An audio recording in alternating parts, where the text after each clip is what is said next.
¿Cómo les va? Bienvenidos a esta tercera videoclase de nuestra materia que es Derecho Colectivo de Trabajo y de la Seguridad Social. Me presento, seguramente ustedes me conocen por las respuestas que brindo en el foro. Mi nombre es Diego Tula, yo soy profesor adjunto en la Cátedra de Derecho del Trabajo del doctor Aquino y junto con la doctora Guglielmotti integramos esta cátedra que está a vuestra entera disposición. Nos toca abordar hoy un tema, vamos a decirle así, por demás complicado, que es la cuestión relativa a los accidentes de trabajo y a las enfermedades profesionales. Seguramente se preguntarán ustedes por qué esta temática es abordada en el módulo de Derecho Colectivo del Trabajo. Y el doctor Aquino lo dispuso así. Entendemos quienes integramos la cátedra con absoluta razón, de que la problemática vinculada a estas contingencias necesariamente requieren cierta base jurídica, ciertos conocimientos del sustrato jurídico de la relación individual de trabajo, para que ustedes puedan abordar ciertos institutos remuneratorios, indemnizatorios, relativos a la prescripción, que tienen que ver con los accidentes de trabajo. No siempre, pero sí muchas veces, un trabajador accidentado se lo asocia a un despido, sobre todo en el terreno informal de la economía, es decir, en aquellas relaciones de trabajo no registradas. Seguramente un trabajador que sufre un accidente o una contingencia con motivo de una ocasión de trabajo va a ser susceptible de un despido. Por supuesto, sin ningún tipo de reconocimiento telegráfico, pero sí asociado a un despido. Puede suceder también que cueste discernir, por lo menos en los primeros momentos, si un trabajador accidentado o enfermo, esa afección tiene causa o motivo u origen en el trabajo. Porque la suerte de un asesoramiento equivocado en esto nos puede traer aparejado, por supuesto, un resultado absolutamente adverso. Como ustedes bien saben, y es por eso que nosotros requerimos los conocimientos previos de derecho individual de trabajo, una enfermedad o un accidente que no tiene motivo u origen en el trabajo, pero que sin embargo impactan en la relación individual, todo el sustrato jurídico de esa afección o de esas afecciones van a ser tratadas por la Ley de Contrato de Trabajo en los artículos 208 a 213.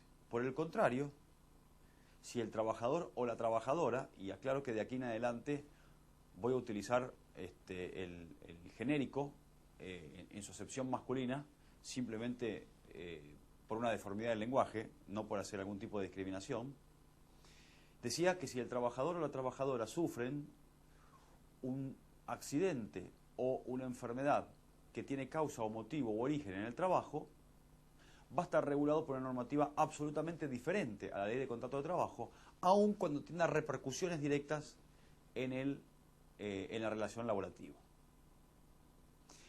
Para comprender, o por lo menos llegar a entender los lineamientos generales que existen hoy en nuestro universo jurídico respecto de este instituto, es necesario decir, primeramente, que estamos en un punto de inflexión. El derecho del trabajo, en general, se dice que es un derecho realidad. ¿Esto qué quiere decir? Que más allá de las formas jurídicas que las partes empleen para cubrir determinado vínculo, las normas tuitivas laborales protectorias penetran esta falsa realidad para intentar dilucidar qué hay detrás de aquellos que las partes inintencionadamente o malintencionadamente estipularon. Pero además el derecho del trabajo A mí me gusta decir que es un derecho realidad, no solamente por la cuestión del encubrimiento del fraude, en los términos del 14, de la Ley de Contrato de Trabajo y normas análogas, sino que también porque implica una constante lectura de la vida cotidiana. Y ustedes, futuros operadores del derecho, no pueden estar ajenos a lo que hoy sucede en la realidad. Realidad mostrada por distintos medios de comunicación, gráfica, televisiva, radial, digamos, los medios masivos de comunicación clásicos y novedosos. Y ustedes sabrán que hace ya un tiempo está instalado en la agenda de este gobierno la modificación del sistema de ley de riesgos de trabajo. Corren, digamos, como telepasillo distintas versiones, algunas afines a los intereses de los trabajadores, otros ajenos, pero lo cierto es que definitivamente está instalada la idea de reformar el sistema de daños laborales. Y arranco esta disertación haciendo esta breve apostilla, porque puede suceder de la misma forma que sucedió con el caso Orellano,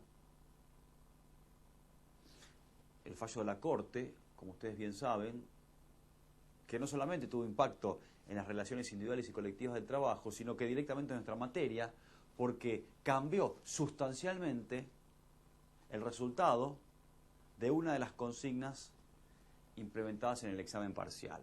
Bueno, lo cierto es que aquello que veamos hoy en materia de ley de riesgos de trabajo,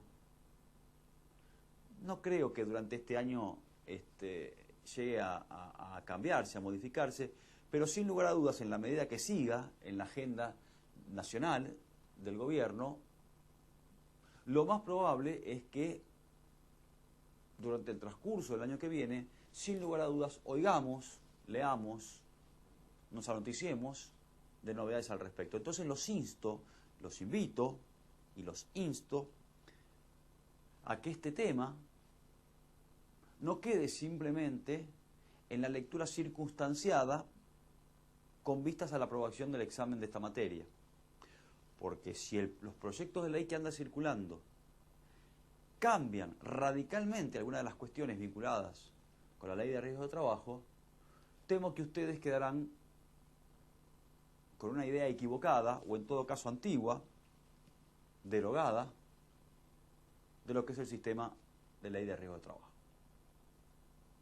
Piensen ustedes que este es un tema trascendental para nuestra materia, digo, entendida en forma conjunta, derecho individual y colectivo, pues la primera ley de accidentes de trabajo data del año 1915. Piensen que la primera ley de contrato de trabajo, la ley original, fue sancionada en el año 1974.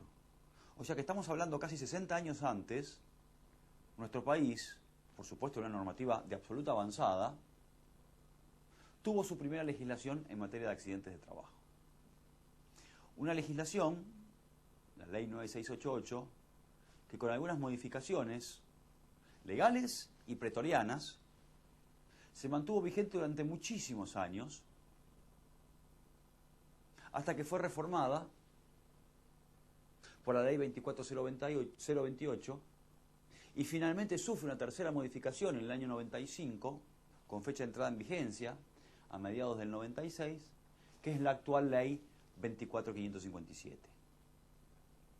La ley 24557, la ley de riesgos de trabajo, tiene 4 objetivos principales que van a definir los objetivos de la normativa que continúa al artículo primero.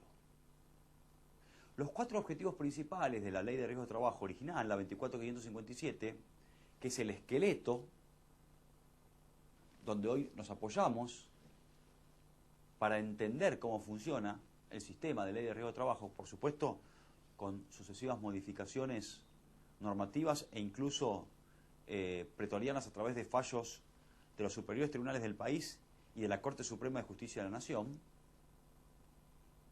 decía que los principales 4 objetivos son, en un primer momento, en una primera instancia, en un primer estamento, es prevenir el daño.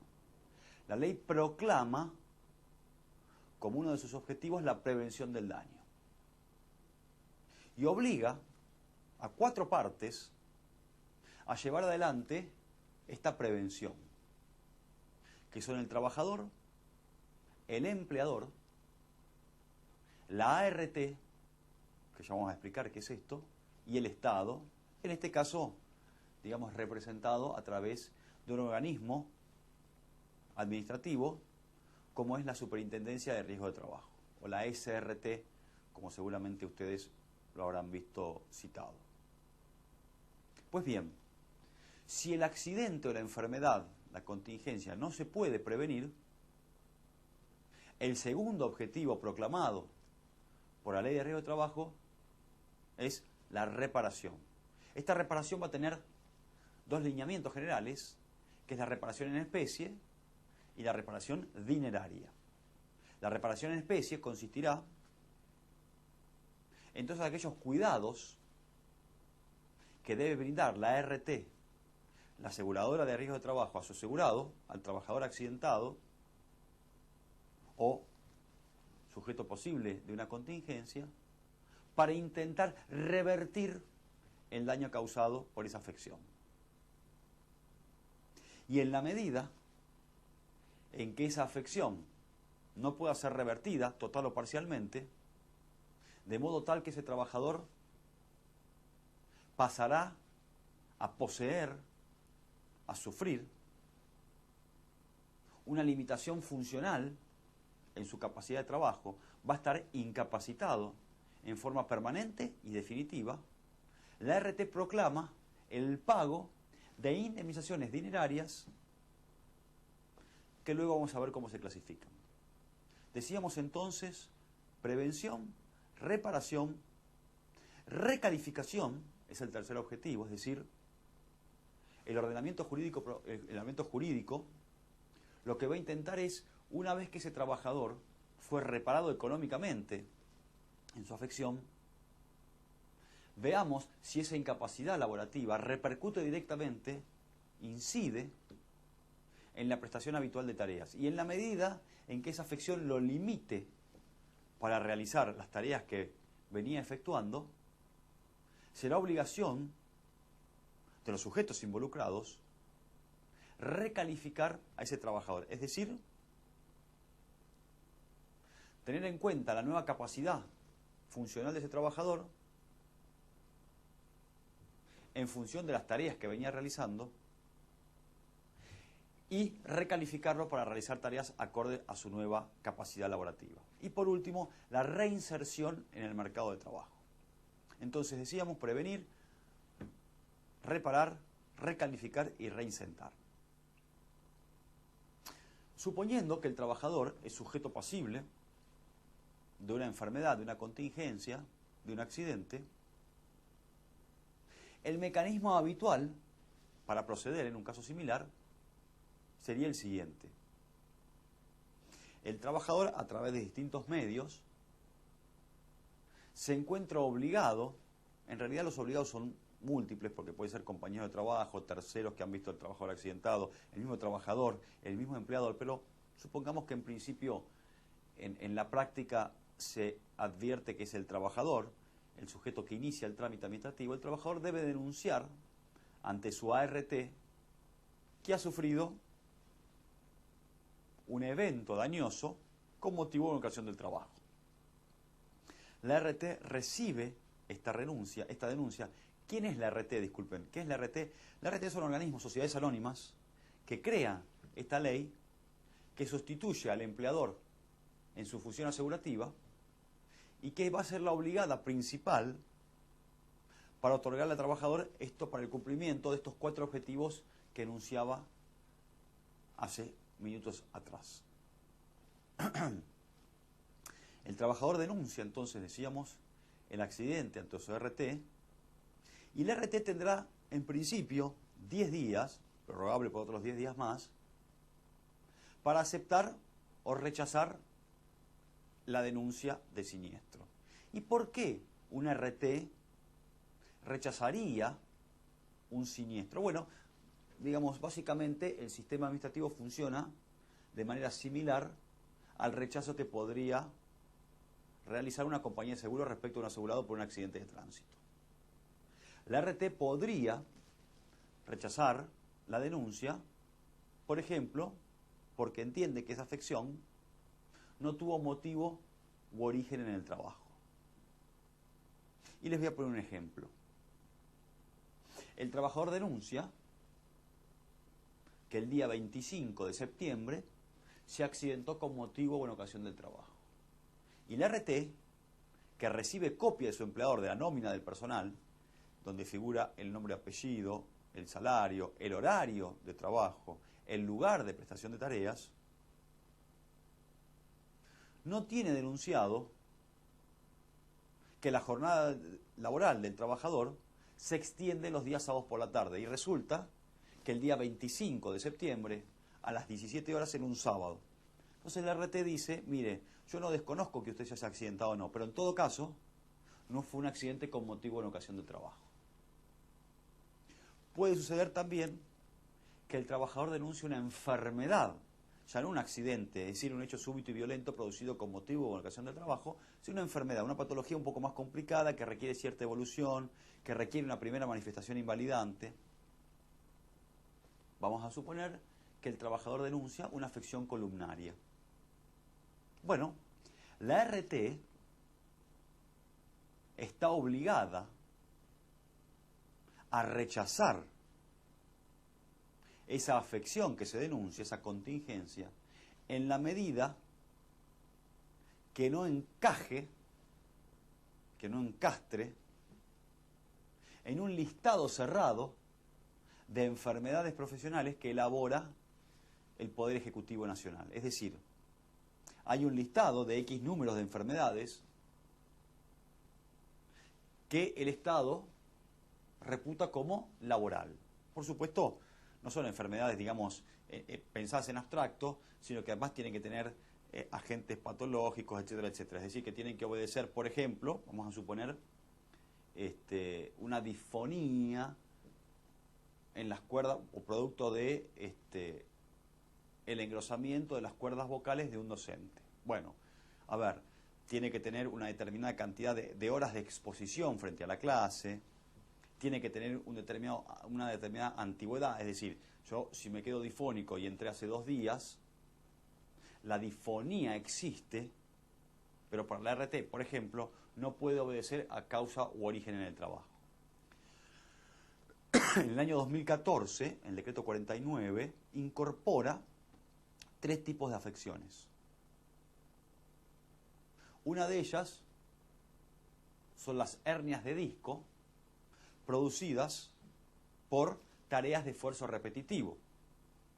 Bueno, si a mí me duele la columna y yo digo, bueno, el sábado estuve cargando peso en el trabajo y denuncio esa enfermedad, ahora resulta que yo tengo 4 semanas de antigüedad en mi trabajo, la RT seguramente rechazará esa denuncia, no porque no existe el dolor, o en todo caso porque no existe la enfermedad, sino porque el decreto 49, que amplía el listado de enfermedades del decreto 658 del 96, estipula que para las hernias de disco es necesario el sometimiento de un esfuerzo repetitivo en posiciones antiergonómicas, pero por un lapso no menor o no inferior a 2 años. Entonces, digamos, las vicisitudes que pueden darse para que el RT rechace esas contingencias son variadas. Se me ocurre otro ejemplo, en el caso de un accidente in itinere. Ustedes saben que el accidente in itinere, que está definido en el artículo 6 de la Ley de Riesgo de Trabajo, es aquel que se produce en el trayecto habitual desde el domicilio del trabajador hacia el trabajo y en el regreso desde el trabajo hacia el domicilio del trabajador. Si el trabajador denuncia un accidente que ocurrió, vamos a suponer, yo sé que esto va para todo el país, supongo que la mayoría de ustedes tienen referencia de Capital Federal. Tomemos a la Ciudad Autónoma de Buenos Aires como una jurisdicción testigo. Si el trabajador presta servicios en el microcentro y vive en Belgrano, pero el accidente lo tuvo en Flores, que está para el otro lado, la RT va a desconocer el carácter laboral de ese accidente. Es decir, no va a decir, esta persona no se accidentó. En todo caso va a decir, miren, de haber ocurrido, ese accidente no es in itinere. ¿Por qué? Porque no ocurrió en el trayecto habitual. O sea que, insisto, las alternativas que se le pueden presentar al trabajador de que el RT rechace ese siniestro son variadas.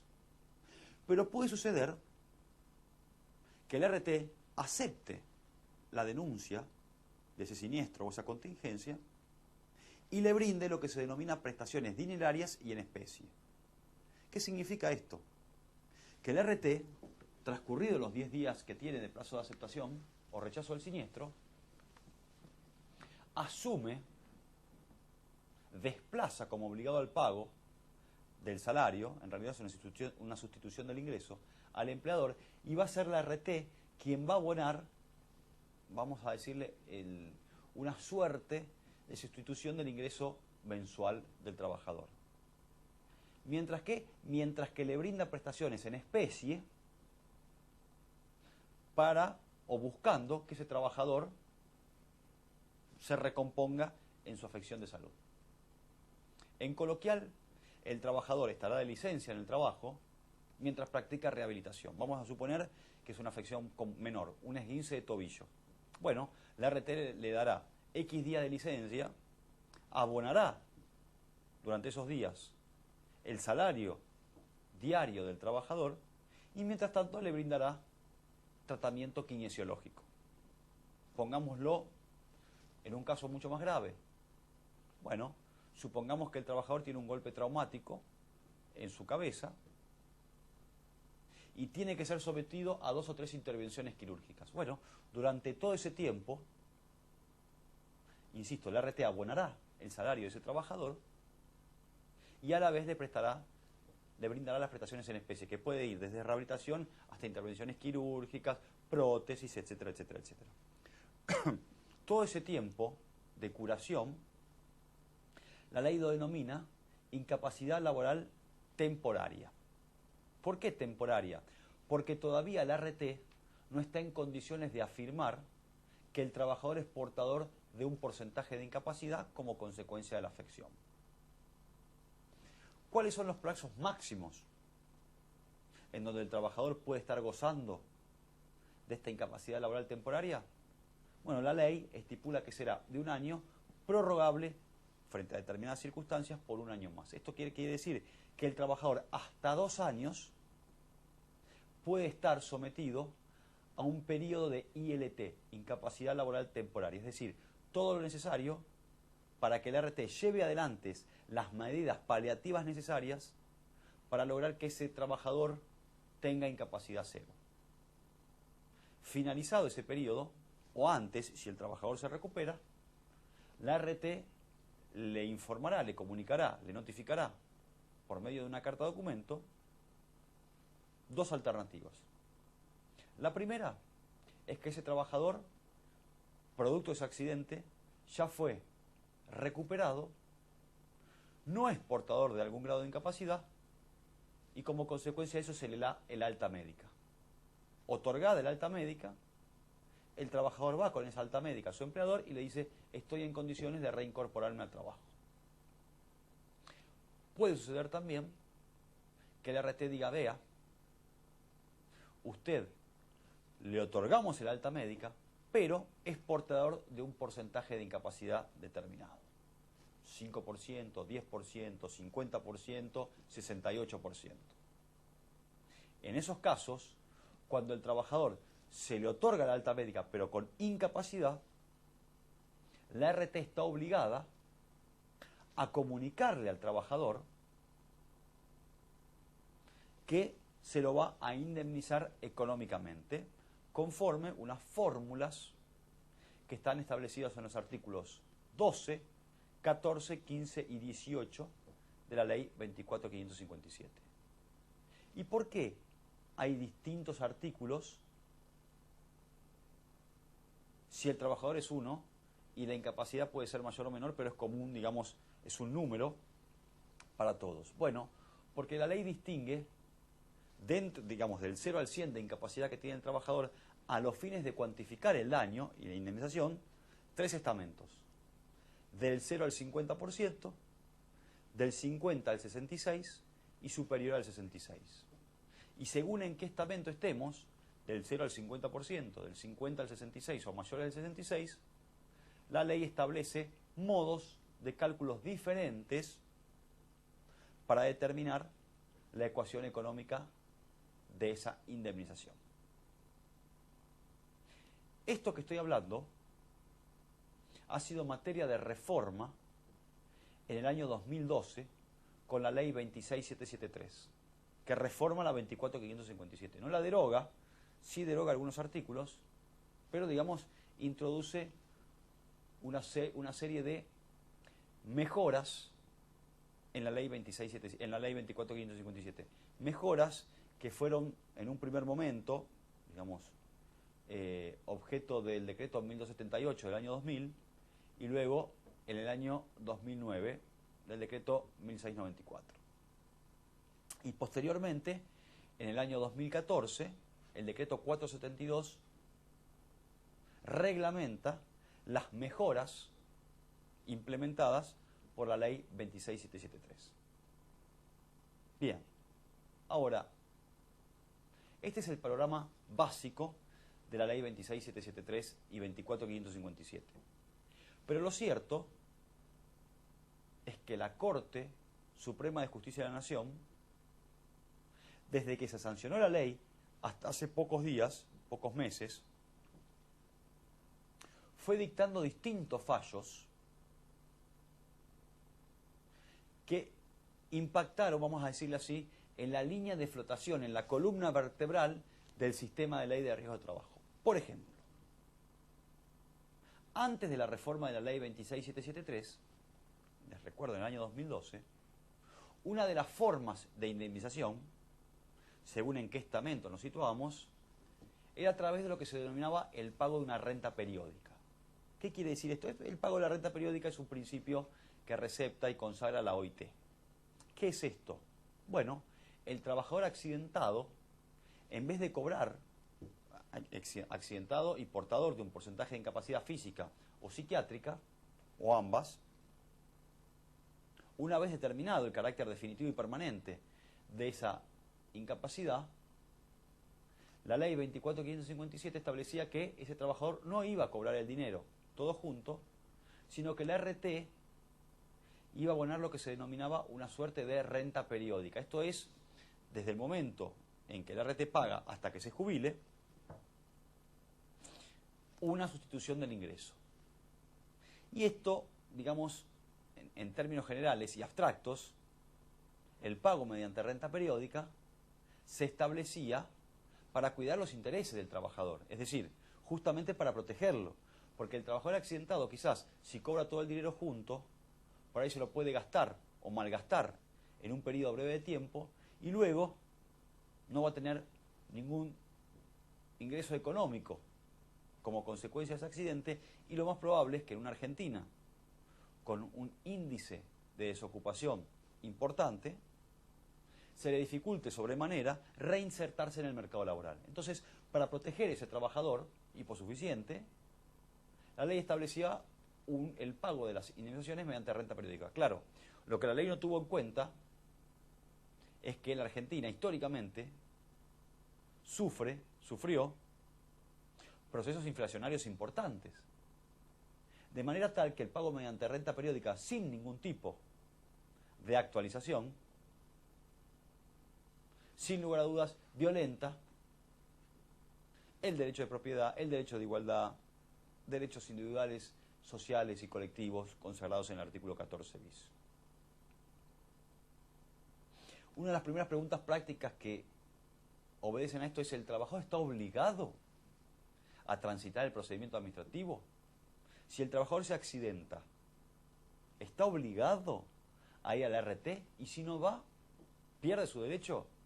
Bueno, yo debo decirle que a través de los planteos de inconstitucionalidad de diversas normas de la Ley de Riesgo de Trabajo, el trabajador, por lo menos hasta hoy, puede acudir por este principio de acceso irrestricto a la justicia, entre otros, puede acudir ante el juez natural, ante el juez laboral, para reclamar el pago de la indemnización de ese accidente o enfermedad. Por supuesto, tendrá que probar, primero, que es un trabajador en relación de dependencia, luego que se accidentó o se enfermó con motivo u origen en el trabajo y, por supuesto, que es portador de una incapacidad permanente y definitiva, parcial o total.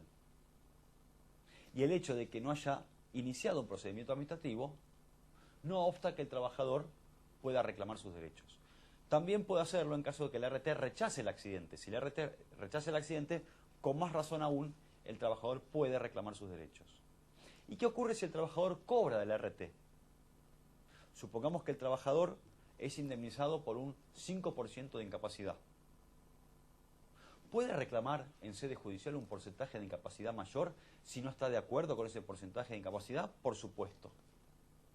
Planteando diversas inconstitucionalidades que no vienen al caso porque, digamos, el tiempo es acotado y no podemos ahondar en demasiados institutos, el trabajador podrá recurrir ante su RT o empleador, en caso de que la relación no esté registrada y no haya RT en el lugar de trabajo, los porcentajes de indemnización correspondientes. Recomiendo entonces la lectura de fallos como Aquino, del año 2004, el fallo Milone, el reciente fallo Espósito, y distintos fallos que yo voy a mencionar en el foro, para que ustedes se hagan una idea de cómo la jurisprudencia, sin lugar a dudas, fue tallando la normativa actual en materia de accidentes y enfermedades profesionales. Esto no pretendió, por supuesto, ser una clase